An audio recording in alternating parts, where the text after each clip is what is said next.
friends, MD Vegan. I make a new juice recipe.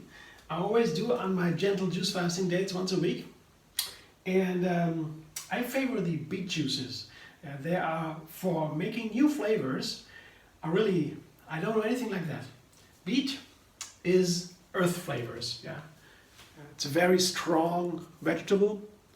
It's for a workout. If you want to make a workout, yeah, half an hour before you drink beet juice or eat juice, you have more endurance, scientifically proven. So it's very, very strong and works immediately. So packed with nutrients, packed with high in sugar too. It's important that you have energy. And beet is high in sugar, but as I said, it's an earth flavor. And the earth flavor hides the sugars. Somehow, if you eat a beet, it doesn't taste sweet to me. It tastes like dirt a little bit more.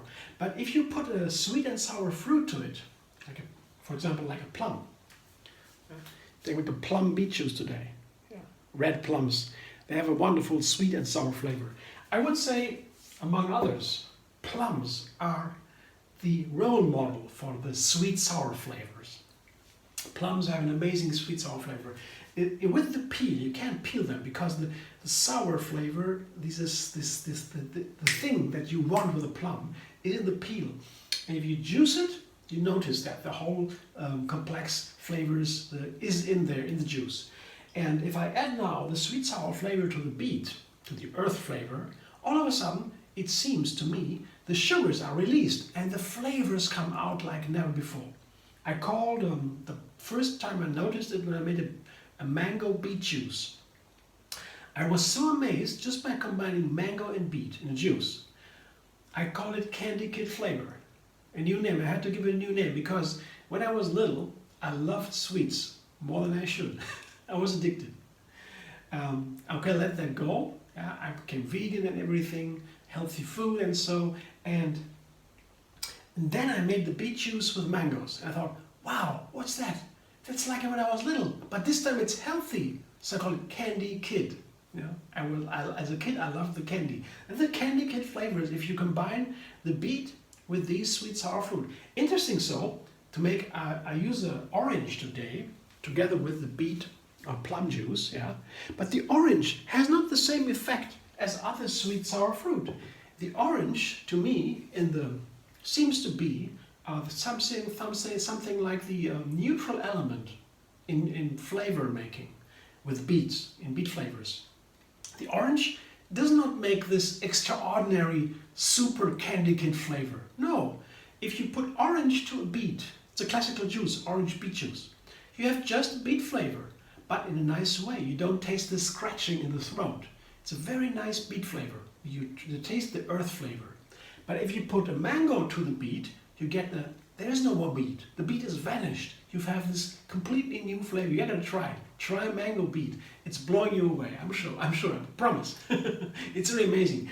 There are many, many different things to learn with beet juices. It's a whole science of flavors. I mean, the science and the art. So today I use the the orange to give the juice more volume. It will remain a beet flavor, and I use the beet flavor to transform it with a plum.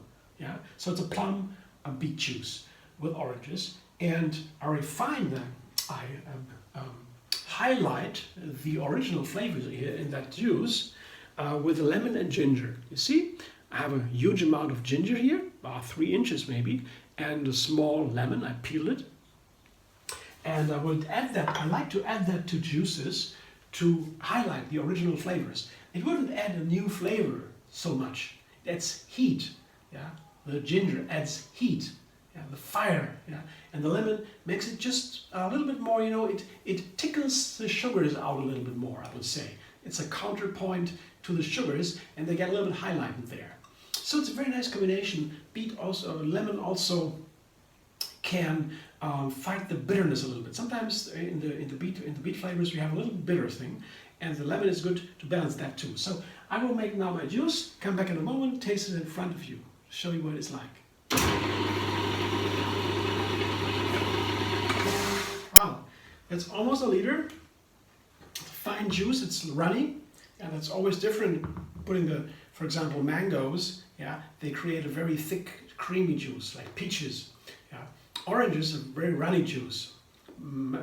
Beet usually a runny juice, but if the beets are older, it gets creamy a little bit. I would recommend using fresh and firm, crunchy beets. They make the best juice. Yeah, it tastes best. So my beets were okay. Yeah, you can't store them too long in the refrigerator. So this is a nice texture. It's a runny, with a little bit of creaminess there. It's a nice texture, and flavor is wonderful. Yeah, fragrance all there. And let me taste it. That's the most important. I have a little spoon here to taste it.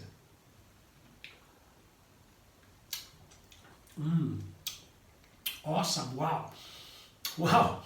Yeah, it's a beet flavor, but it's dominated by the sweet sour flavor, and the plum is there. Yeah, it's molten into the beet. The orange makes it a little bit more sweet sour. Yeah, there's a lemon, touch of lemon in there. It's okay, not in the foreground, in the background. It's nice, and the ginger adds this heat. You know, it's all one flavor. It's very nice. I can a little bit discriminate the parts, but not really. It's really one flavor. The beet is not there, and the plum is there and not there. Both are, you know, if you know it. Yeah. But I would be surprised if anybody who doesn't know what's in there would taste it. It's a new flavor. That's what I want. Yeah. And it's delicious. Really nice. It's a very exciting flavor. It's sweet and sour, and really cool. I will drink that. That's one lunch here, or whatever you take it for a breakfast or whatever on a fasting day. You see, 1 liter usually I do, maybe a little bit more sometimes, a little less. And I drink it slowly in sips, you know, just small sips, to enjoy, you know, like a gourmet a little bit.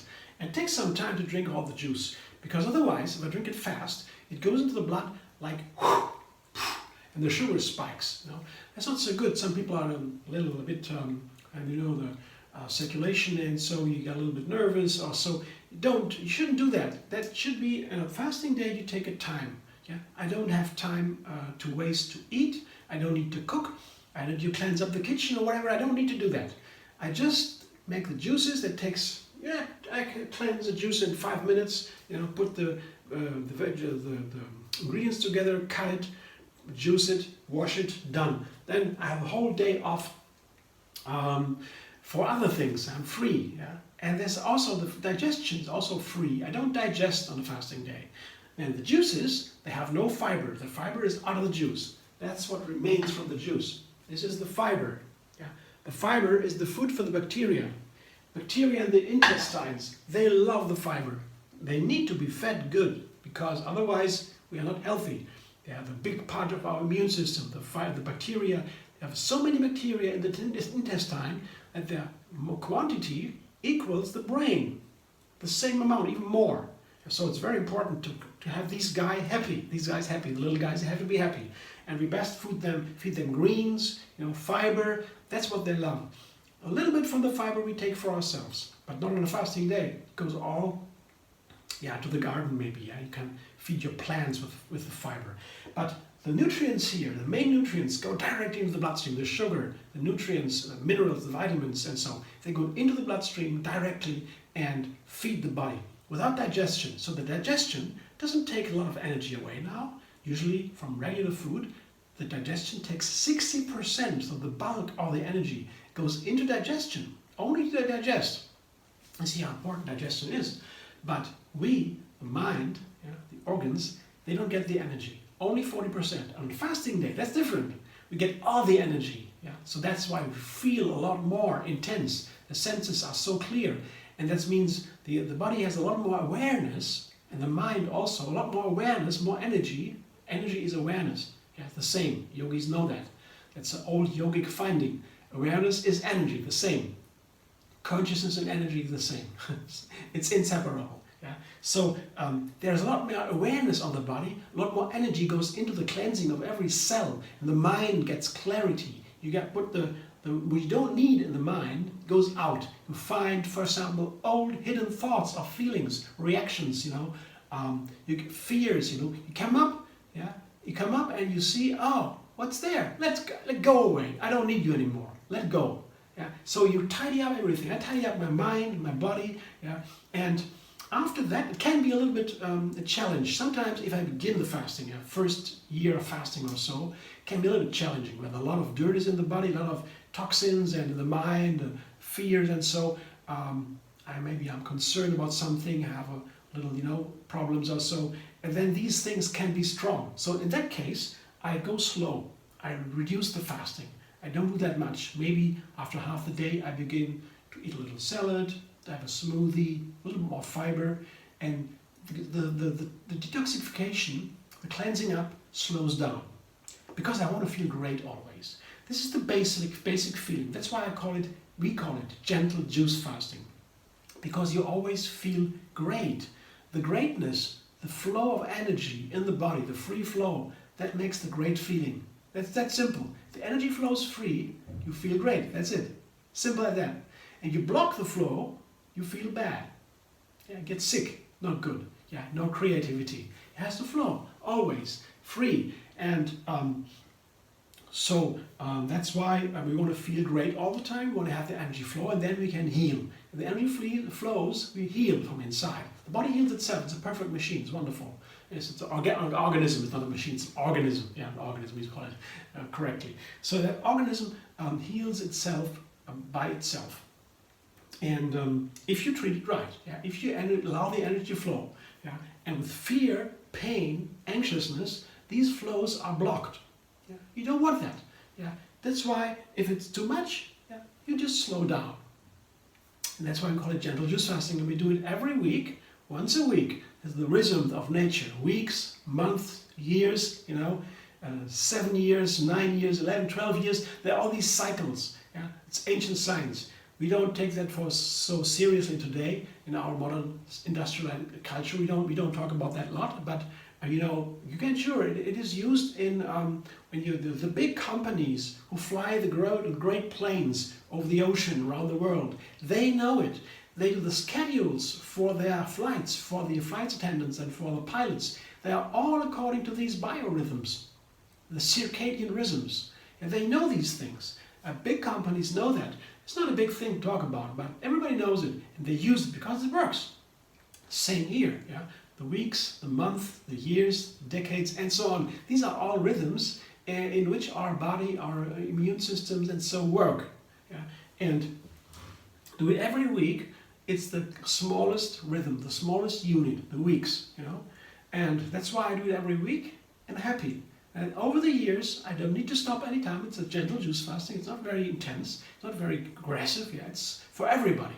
That makes the gentle juice fasting, as I would say, the most effective way of fasting. I've been fasting for more than 30 years now. Since I began yoga, I did very harsh methods of fast. Tried everything, and it worked. But you come to a limit. At a certain point, oh, now I break down. Now I fall back. It's too much.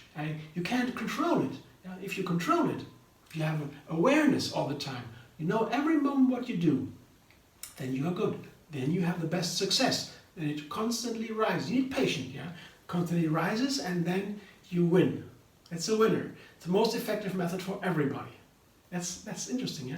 And we can talk about that a long time, but maybe I make a podcast one day, I don't know. Good idea, maybe first I write my book. But that's almost finished, yeah? It will come out soon, but so far I keep on making my juices once a week. Yeah? I drink coffee, tea, plant milks, juices, water, everything is good. Everything is good, yeah, for the juice fasting. That doesn't matter. Main thing, I like it. My body has to say yes, and mine is yes. Then it's good, yeah. And that's very easy. And once you have a little bit of awareness for yourself, for your needs, it's easy. Yeah? It doesn't have to be difficult. Yeah? Sometimes it's a little bit. You need a little bit of an effort, to overcome some lethargy, some dullness or so. But once you begin, you go to the process, it gets easy more and more. It's always like that. Usually. Or you have to see a doctor maybe. If it's too difficult, see a doctor, therapist, somebody who knows a professional, maybe you need help maybe. But usually, if you're a little bit clear, then it's not too difficult. I always try to make it easy. So, Yeah, gentle juice fasting. If you like, go Triyoga moon fasting. Triyoga moon fasting. Triyoga is the yoga style, a new yoga style. It's very nice from the 80s. It's fantastic over the world. The flow. Kali Ray, Yogini Kaiji, the founder of Triyoga, she invented the flow for yoga. The flow came into yoga by Triyoga, by Yogini Kaiji. And she had all these things, these fantastic new things. The flow, the gentle juice fasting, Triyoga moon fasting. That's all from her. I'm a great fan, and that's where I have it from. I share this knowledge. Of course, I find my own things, about juice fasting. I learn a lot now, and because I practice myself, so I learn a lot about the recipes, the flavors, and so that's my knowledge. But it started with the Triyoga. That's very, very interesting. And if you go there, Triyoga Moon Fasting, that is a Facebook page. You can be just apply membership. I will let you in, most likely. And you can see all the recipes there.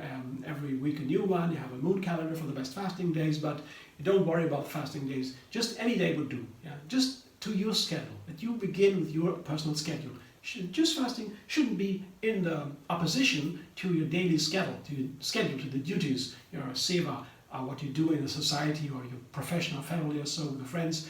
That should be first. And juice fasting, you find a schedule. In your schedule, you find a place for it. You're a little bit of planning ahead, and if you're really cool and totally sovereign and professional, then you do the moon fasting days even there, full moon or new moon or 11 days after the Ekadashi, and so that's a little bit more sophisticated stuff from India. They know everything about it from ancient times. Yeah, but otherwise, just 1 day a week, only juices, that's it. And drink a lot. 4 liters is for me. I don't know how much you don't need to drink. I drink 4 liters. For me, that's it. I don't have a headache, nothing. Poop. Perfect. If I have a headache, I interrupt. I eat something. I go to bed or something. I don't want to feel bad. As I said, gentle. Be gentle to yourself. Be kind. That's most important. Then it's easy. You find a way. You always find a way to flow. Yeah. And guys, thanks for watching. I hope you enjoyed. If so, subscribe and be vegan on YouTube. Have another recipe every single day, once a week, a juice, new plant milk recipe. And you can also find me on Facebook, Instagram, Pinterest, and Twitter. I hope to see you soon.